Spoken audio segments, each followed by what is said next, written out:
What is going on, guys? DBG here, and today we're going to be talking about what is going to be one of the more important decisions, especially if you're someone who's not spending money on the game.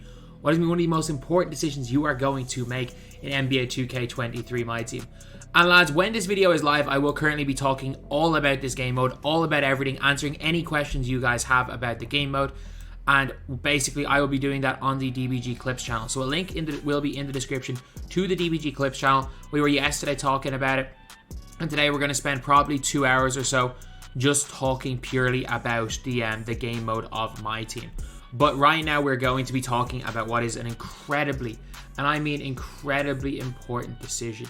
And it's something that I think most people are kind of okay with. But for me, it's this right here. It is the starter decision. And you might be saying, oh, it doesn't really matter for me. I'm just going to get a better card than these anyway. And that's fine. That's completely fine. But the starter cards are Ja, Joel Embiid, and Jimmy Butler. So I'm going to be talking about the positives and the negatives of both of these guys, or of all three of these guys, and which ones that I would go for. So as far as I'm aware, you can only get 2 of these cards. So if you look at the starters, it says here, you allow complete requirements to choose which area of the game to improve. It's a tough choice every year, but as you increase your starters overall from Emerald, Sapphire, and finally Ruby, you will complete lifetime agendas. Okay, sorry. So no, you do get them. I don't know why I thought different. So you get all 3 of these. So I'm going to be telling you which one of these guys to go for first, because at the end of the day, it might be beneficial to go for all 3. It might be beneficial if you are not spending money on the game. It probably is beneficial to go for all 3. Because last year we had Scrub. I'm trying to think. Who did we even have last year? We had, obviously everyone took Trae Young. We had Scrub, Tatum. We had Trae Young. We had Scrub Zion. We had Scrub Jokic. Who was the 5th? Who even was it? I just can't even remember. Oh, Donovan Mitchell. Donovan Mitchell, that's who it was. That was our 5 last year. And I really wouldn't go for any of them. So, positives and negatives to each of these cards. Because again, this is an important decision, especially if you're starting early. If you're watching this video, because I know these videos every year, they get a few views when a game comes out, and they start getting views in December, January. If you're looking at this in December or January, trust me, there are better cards than these. There are a lot better cards than these. The card that I would advise you guys to pick up if it's December or January is always going to be the point guard. So Trae Young was that guy, because what Trae Young allowed you to do was he was really quick to score 3-pointers. And the easiest way to start off the game and build some MT initially is by playing some TT offline. So doing that with Trae Young just became extremely, extremely easy. And I think Ja Morant's going to be kind of similar, because I expect for him to have the best 3-point rating of all 3 of these cards. It's by Ja to have the best. So, anyway. Ja. So Ja is a point guard. A point guard that is shifty and can dunk. So what I don't expect to see out of point guards this year are the side-to-side burst meta, because you can only burst 3. It's 3 times on offense. I don't see the side-to-side burst meta being a thing, which means that guys have got to have other moves in their arsenal to get open. So for example, crabbing is going to be important. Curry sliding, being able to go into escape dribbles is going to be very important, because you only have that one burst. You only have realistically 1 to 2 bursts to get open. You only got that 1 left and 1 right, things like that. So it's going to be very interesting in terms of Ja. But what I do think in terms, this will struggle. 3 hunters might struggle. I do think guys that are going to be able to make 1 burst directly to the basket and dunk are going to be good, especially because we know that they toned down the blocking on dunks. So contact dunks and stuff were already OP. So I think dunks are going to be more overpowered. So Joel Embiid is going to be a solid center. He's going to be a 67 to 73 point shooting center. I need to check out what Joel Embiid has had as Ruby cards in previous years. He's getting a couple of gold badges, so I just want to see what Embiid's, because I think he was an Amethyst in my team Series 1. So if you look at a Series 1 card, which is probably going to be similar to what we have here, he had a 78 3-ball. So the one thing with Embiid is Embiid could be a big body that can spread the floor.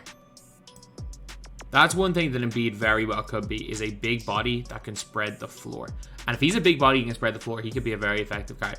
And the problem with Jimmy Butler is, if you guys know anything about Jimmy, it's that lower overall Jimmys get screwed on the 3-ball. And I understand, it's for a good reason. It's for good reason. It's not like Jimmy's a shooter. But Jimmy's lower overall card's probably going to have a max 70 73, and it's a max of 70. You're looking probably in the 60s for Jimmy Butler. So the other thing we have to look at is alternatives. So this is a big thing.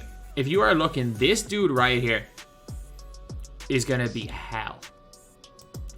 It is going to be absolutely freaking hell. And it's Rick Smits. So we already have that 7'4" giant in the game.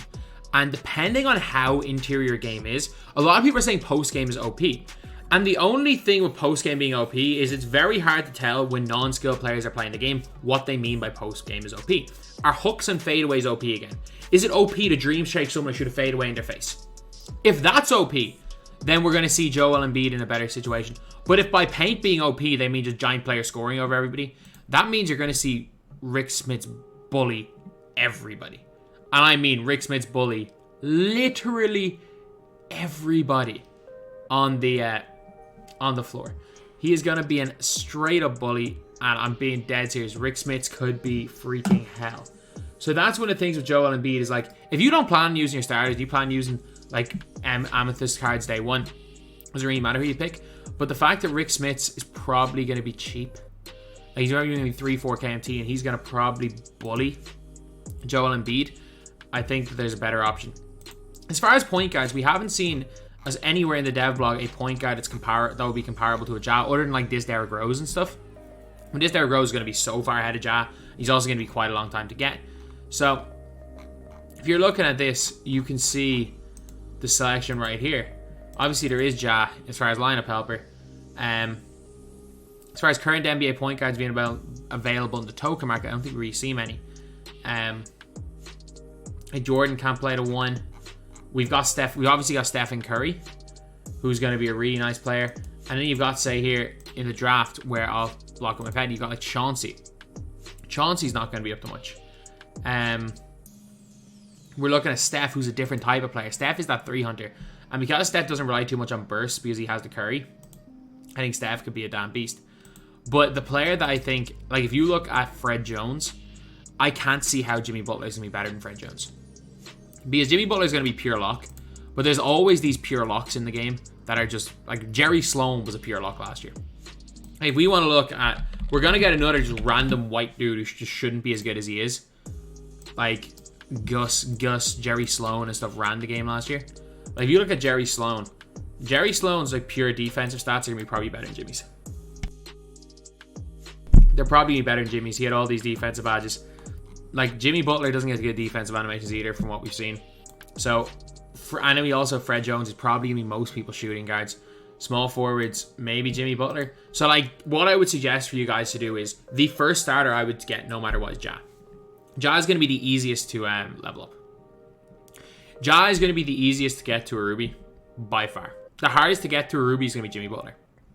Which is why I think just in general, Ja is going to help you out the most in early game. Ja, when he gets evoed up, is probably going to be the only one of these that's usable. The point guards are nearly always usable. If you guys look at previous years, like 2K20, we look at Derrick Rose. Yeah, there was a freaking T-Mac, a Hakeem, a Dirk, a Melo. None of it mattered. Where's Melo in 20? I don't even remember. None of it mattered because D-Rose ran the show. And it's going to be the same with Ja. I think for guys that are just starting off this game, Ja is going to be a point guard that you can use for quite a while. I think you'll be able to use Ja easily in game. Like, I think Trae Young, like you guys saw when I used my day one squad, Trae Young is still, like he's not usable now, but like you can put up buckets of Trae. You can't even score a basket with any of the other starter cards. I think that's going to be the case with Ja. I think Ja is going to have a little bit of longevity. I think as far as Joel Embiid goes, I think he's going to be solid. The only problem is I think we probably end up getting like gold. Obviously, we've already got Rick Smits. We're probably going to get like a gold Sean Bradley and stuff. And then we're probably going to get like maybe not a Mutombo or a Gilmore. We're probably going to get one of like Mutombo or Gilmore. One or two of these big 7'2", 7'3" guys. He's going to bully him like a Sabonis or something. So, I don't really see Embiid being it. And I actually see Jimmy being the second best of these cards. The only issue is I think Jimmy's going to be really hard to Evo. Because I think Jimmy's not going to be a scorer. And I think he's going to have a steals requirement in his Evo. And steals requirements are really, really annoying and really difficult to get. So if he does have a steal requirement, it makes him incredibly tough to Evo. So if you go and choose Jimmy first, it's highly likely that you are going to struggle with getting Ja and struggle with getting Joel Embiid. So yeah, that's the video. Obviously, you're like, people are going to be watching this being like, how are you predicting this 2 weeks before? And I've played enough of this game that in general, we know what way 2K are going to go. We've played so much of this game over the years. We know what starter cards are going to be like. We pretty much know how cards are going to be when they're announced. We play so much of this game. So my advice would be literally go Ja, Embiid, Jimmy. If you plan on opening a bunch of packs, I actually don't think any of these are that relevant. So just take whoever your favorite player is. But if you are someone who doesn't plan to spend a lot of money in the game and just wants to put yourself in the best position possible, Ja, Embiid, Jimmy. So that's the video. Thank you guys for watching. Please like, comment, and subscribe.